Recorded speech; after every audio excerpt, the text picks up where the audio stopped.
I've noticed this year, and maybe towards the second half of last year, there's been a trend of people booking into non-skill-based classes. Now, by that I mean people booking into classes by casting directors, people booking into classes by directors, and I think they should. I think you will learn a lot from them.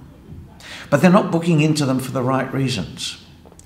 They're booking into them because they think that they might get a chance at casting, at being booked for something or other. And I think quite often you have to be very truthful with yourself. Look at yourself in the mirror and say, am I really good enough to be doing this kind of class? Because if I'm really pretty and I've got a good voice, I'll get cast. Well, the fact is that isn't true. Your skills have to be right up there. And sadly, people booking into all these classes all the time. And look, I have no argument about that. Because after all, I started these classes. 21 years ago, Tafta started what are the screen test workshops that now every Tom, Dick and Harry is running. And which is okay. I guess you copy all the good things in life and don't copy the things that aren't. But going back to what I think you should be doing, I think you should have a good look at yourselves and say, am I good enough? What makes you think that you're good enough that they are the only kinds of workshops or classes that you attend? Well, we can't even call them classes, they're really workshops. You attend them because you hope that there's a chance of being cast. Now, I know that at the moment in this business, things are pretty scarce and there's not a lot of work going around, and that everyone is booking into these non-skill-based classes in the hope of getting some work. I totally understand that and I totally relate to that. But I think, I just heard Jason Day speaking on radio day before yesterday, and he was talking about how nervous he was and how much pressure he was under. He is, after all, the world's #1 golfer at the moment, and they're about to go into the American Open, the US Open. And he is feeling the pressure of maintaining that status of being #1.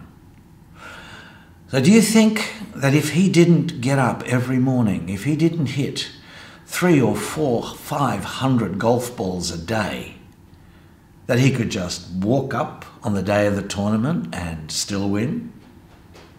Do you think if Novak Djokovic didn't train every day of his life, either at getting fit for those incredible 5-set matches that he can play, if he didn't get his skills right with the racket, do you think he'd still be the #1 tennis player in the world? Well, what makes us as actors think we're any bloody different? Because we're not. You know, every year, around about October, November, December, there is a flurry of movement, people rushing to do US accent classes. Too late, really, because it's something you can't let lapse. It's something you should keep up all the time. Like all the other skills that you've got or learnt as an actor, you will lose them.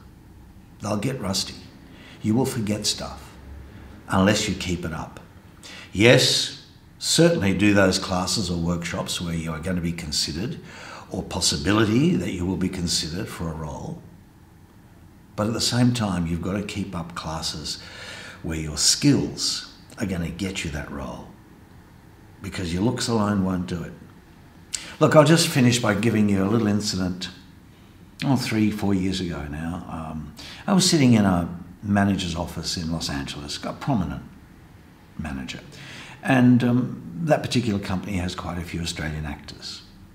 And I was looking at his wall, and there was a picture, and there was one particular girl, and he said, just look at her, we've just picked her up, he said. And I said, she's great, she's stunning. He said, yeah. He said, she will book by just walking into the room. I said, oh, really? Okay. Well, as I said, that was 3 years ago, maybe a bit more.